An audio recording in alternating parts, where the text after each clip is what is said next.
Hi guys, William Quang here from the Adelaide Hill Pain Clinic, and we've got Gemma, Bridget here, and we're just going to go through the topic of how correct is Mr. Dr. Google about heel pain, or in particular plantar fasciitis. So just about 10 minutes ago we actually did the printout of what Dr. Google said, and we essentially got out the red pen and basically, what do I call it?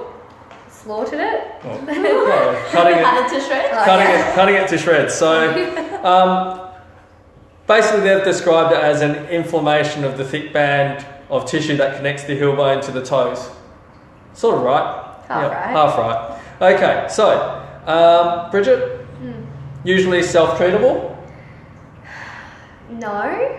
There's only very limited things that you can do for this condition at home, and a lot of the time it's something that is a little bit more further in the actual body that you can't treat yourself. So self-treatable, I'm calling no. Okay. I'll do the second one where it says self-diagnosable. I'd say it's really fraught with danger. Heel pain, there's so many different things. Just off the top of my head, I can probably name half a dozen. We can talk about stress fractures to the heel bone, referred pain to the back. There's plantar fasciosis, which is a scarring, not an inflammation of plantar fasciitis. There's a compression of a nerve called Baxter's nerve, Achilles tendinopathy, and also just fat pad injuries, which happen to older people as their fat pad wears out. So it's really quite fraught with dangers, saying straight away, just reading Dr. Google and thinking you've got plantar fasciitis. All right, Gemma, lab tests and imaging, are they really required? Well, we sometimes do, probably in about 1 in 30, maybe 1 in 35 patients with heel pain do we actually send off for any type of scan. So this one I'll say is correct overall. Yeah, we probably only, what did you say before, about 1 in 30? About 1 in 30 cases we require imaging just to double check our diagnosis, but very rarely. Yeah. Okay, so we'll go into symptoms, which they've written here. Symptoms include stabbing pain near the heel. Pain might be worse in the morning. I'd agree. Would agree. But also, I'd probably say as well, at the end of the day, there's also a bit of an ache as well. For sure. Yeah. Hey Valentino, how are you, mate? All right, pain that people may experience pain. Areas are in the foot or heel. I would disagree with that one. Very rarely does the pain migrate from on the bottom of the foot. If someone comes in with foot pain that is elsewhere, I'd be hesitant to be calling it plantar heel pain. Yeah, or even plantar fasciitis. I think there's a video going around with myself and Tiana, one of our staff here, where we've actually pinpointed where plantar fasciitis is, and it's usually about the size of a 5% piece. It's on the front of the heel, slightly on the inside. So plantar fasciitis is not really just the whole foot. Okay. Types of pain, it says here sharp. What do you reckon? Can definitely be sharp, but it can definitely be a lot of other things as well. So a lot of the symptoms that our patients will usually say to us is aching, dull aching, there's burning, there's stabbing, there's people that come in that say it feels like a stone bruise is left on their heel during the day. So it's definitely not just a sharp feeling. Okay, all right, so we'll go into their second part of the Dr. Google sheet here, where it says treatments. Treatments consist of therapy and self-care. Treatments include physiotherapy. Probably agree with some of that. We give out some stretches and some strengthening. Shoe inserts. So we're talking maybe chemist heel pads. Probably not going to be all that effective. It's probably just going to provide a little bit more cushioning, but it's not going to stop that pain or help with any of that at all. So that little bit there I probably disagree with. Hi Sonia. No, we're not going to tick all of the above. All right, shoe inserts. Yep, steroid injections. We might actually get onto that because we actually did cheat and look a bit further ahead. So we were actually talking about steroid injections this morning. Or myself and Gemma were, and surgery. Okay, so I don't think surgery is self-care. So no home surgeries are recommended. Okay, All right, so we'll go into the self-care. RICE, which is well known, it's a well-known acronym of rest, ice, compression, and elevation. So what would you say? Look, RICE isn't going to hurt, but RICE is usually for your acute injuries. So when you do something real sudden, the first thing that you want to go to the first aid is a RICE method. When you've had heel pain, especially pain that's prolonged for a really long time, RICE is only going to do so much for you. Hey Rachel, love your comment. Injections don't work. That is definitely true. I actually had a patient earlier today and they asked me about it because they're getting a lot from their doctors about the push to go for the steroid injection.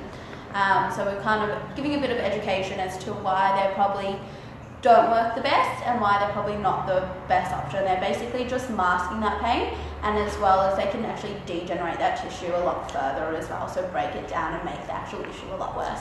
Yeah, going on to that fat pad injury, the wearing out of the fat pad in older people, the research has shown that those people that have a worn out fat pad have a history of actually having cortisone injections. So the cortisone injection has actually really damaged their fat pad as well. All right, next thing, changing their shoes. That's a big yes. Yeah, Big yes, definitely. yep. Big yes. Definitely. All right, we got a bit confused. They wrote something about physical exercise. Oh, yep. Yeah. So Google states that aerobic activity for 20 to 30 minutes, 5 days a week improves cardiovascular health. But if injured, pursuing an activity that avoids the injured muscle group or joint can maintain physical function while recovering. I'm pretty sure Dr. Google has just put this in because they don't want people getting obese while injured. It's really important to know that tissue tendons heal under load. So while we don't want you completely off your sport or your activity that you love to do, it's more about modification.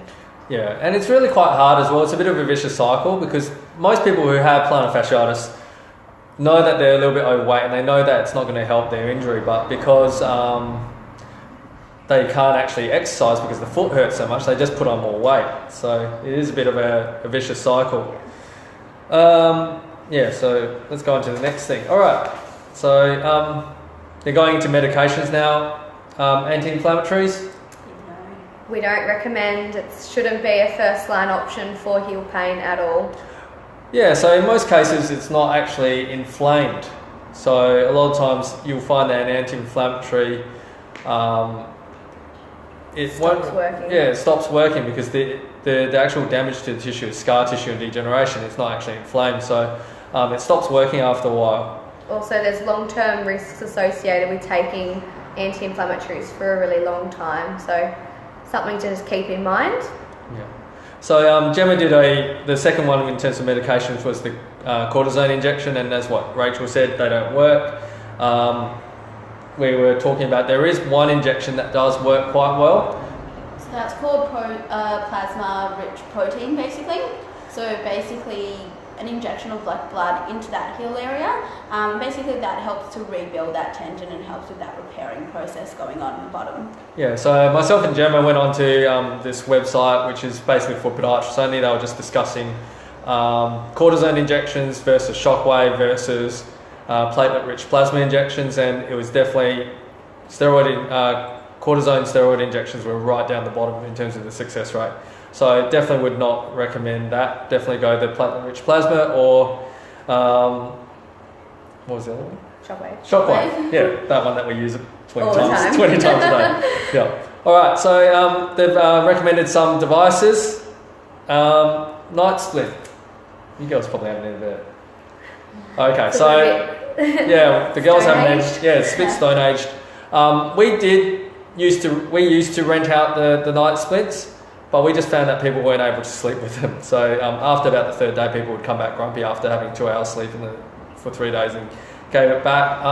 They do work if you can tolerate them, but it's really quite people just can't sleep with them. All right, then Dr. Google tells us about our specialists. Okay, so GP, they can help, I guess, in the short term initially, maybe. But even so, probably wouldn't recommend going and seeing them for the actual once you have the diagnosis. I think they're just, as I said, good in that first instance when you're unsure of what it is. Better to head to them than Dr. Google. Great. All right, second one they've got is a chiropodist. So we are not chiropodists. I don't know if there's any chiropodists left in Australia, but the chiropodist is the name for the person that cuts nails. Yeah, and it's the English name from... so basically when the foot doctor was around back in the 70s, before I was born, it was 1977, so now you know that I'm younger than I was born after 1977. Chiropodists were the English name, and basically we took over the American name, which is podiatrist, back in 1977. So Dr. Google seems to be 41 years behind. So they've got that wrong. And next one is you can go see a specialist called a sports medicine. I've never heard of one in my life, but If you are a sports medicine, can you just like this live for me? Because with Never. Gemma, I don't know what a sports medicine is. So. No, I don't know what one is, but I assume it's a sports medicine doctor. So Yeah. Dr. Google has a lot wrong with it in terms of heel pain. They've also got some major grammar issues as well. All right, so that explains some things. There are some things on Dr. Google which are correct, and we'd probably say we'd agree with them. A lot of the stuff isn't quite right, so just be very, very wary of what you read on Google. So if you know anyone who can relate to this type of heel pain, share this video and tag that person who's suffering from that problem. All right, so next week's topic, I know that you two girls wanted to run this one, so we'll probably let you girls do it. So what is it? So next week we wanted to do a Facebook Live on summer bodies being made in winter. So this is the time to get out and start getting yourselves ready for summer. So when you get there, we're not having that sort of influx of too hard, too fast and getting injuries. So it's all about injury prevention and getting into activity safely. I do know that we get quite a few runners slowly getting into this because the old City of Bay, which is in mid-September, is coming on, and people are really ramping up their training quite a bit. So yeah, we'll teach you a few things on how to not go too hard, too fast, too soon. All right, have a great week, guys. We will see you next week for another Facebook Live, and this time talking about that exercise program. Thanks. Thanks, See ya. See ya.